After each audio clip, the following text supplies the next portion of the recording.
Halo teman-teman, selamat datang di video pembelajaran filsafat dan sejarah psikologi ya.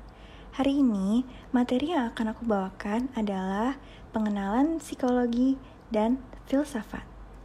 Materi ini dapat kalian baca juga di buku History of Psychology karya Hergenhan.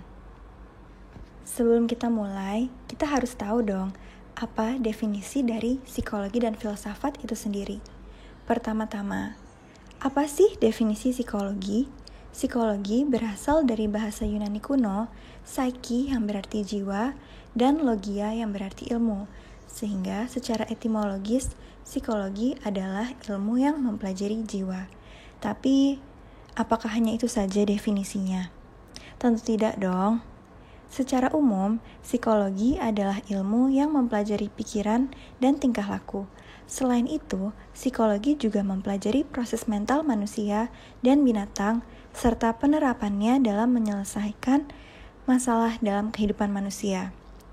Akan tetapi, makna psikologi dapat berubah-ubah bergantung pada aliran yang berkembang di periode tertentu dalam sejarah. Lalu, apa definisi dari filsafat? Filsafat berasal dari kata philo yang berarti pertemanan, cinta, dan mencintai, serta kata sophia yang berarti kebijaksanaan. Sehingga secara etimologis, filsafat atau filosofi dapat diartikan sebagai mencintai kebijaksanaan.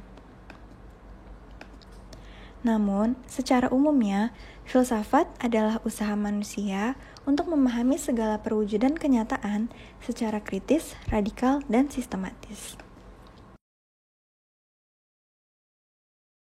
Filsafat sendiri memiliki banyak cabang dan memiliki 3 cabang utama. Yang pertama, ontologi atau sifat dan hubungan dari yang ada, apa yang nyata, dan realitas mana yang fundamental. Yang kedua adalah epistemiologi, sifat dan ruang lingkup pengetahuan.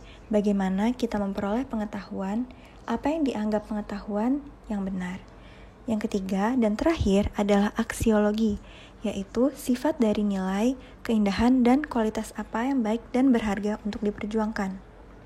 Masing-masing dari ketiga cabang tersebut memiliki pertanyaan-pertanyaan utama. Pada cabang ontologi, pertanyaan utamanya adalah apa yang ingin diketahui, seperti apa kodrat atau sifat manusia, apa itu motivasi, apa itu pikiran, perasaan, dan tingkah laku. Selanjutnya, pertanyaan utama pada cabang epistemiologi adalah bagaimana kita bisa mengetahuinya, seperti dari asal pengetahuan manusiakah, cara apa yang dapat digunakan untuk mengetahuinya, dan apa yang mendasari pengetahuan yang benar. Untuk cabang terakhir, yaitu aksiologi, pertanyaan utamanya adalah untuk apa pengetahuan itu? Apakah ada manfaatnya, apa dampaknya, dan apakah itu baik? Berikut adalah 10 isu filosofis dasar. Yang pertama, determinisme versus kehendak bebas. Yang kedua, indeterminisme dan non-determinisme. Yang ketiga, badan dan jiwa.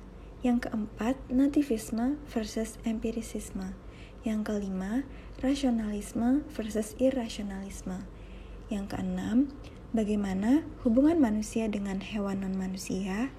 Yang ketujuh, apa asal dari pengetahuan manusia. Yang kedelapan, realitas objektif versus realitas subjektif. Yang kesembilan, problem diri atau the self. Yang kesepuluh, universalisme dan relativisme. Untuk mengetahui secara lebih lanjut, Anda dapat membacanya pada buku Hergenhan. Selanjutnya terdapat 3 kriteria kebenaran. Yang pertama, teori kebenaran korespondensi, yaitu pernyataan atau apa yang dipercaya berkorespondensi dengan realita. Yang kedua, teori kebenaran koherensi. Kebenaran dari setiap proposisi yang benar terdiri dari koherensi dengan beberapa set proposisi tertentu atau konsisten secara logis. Teori kebenaran pragmatis. Proposisi benar jika bermanfaat untuk dipercaya. Suatu teori adalah benar jika teori itu berfungsi secara memuaskan. Selanjutnya adalah demarkasi psikologi sebagai ilmu sains. Menurut Karl Popper, dengan single track science-nya dan doctrine of falsifiability. Lalu ada Paul Feyerabend dengan no track science-nya dan the rule of anything goes. Yang terakhir ada Thomas Kuhn dengan multi-track science-nya dalam competing paradigm. Untuk mengetahui lebih lanjut, kalian dapat baca lagi ya di buku Hergenhan. Slide tadi adalah slide terakhir untuk materi kita hari ini. Terima kasih sudah mau menonton video pembelajaran ini. Semoga bermanfaat dan sampai berjumpa lagi ya.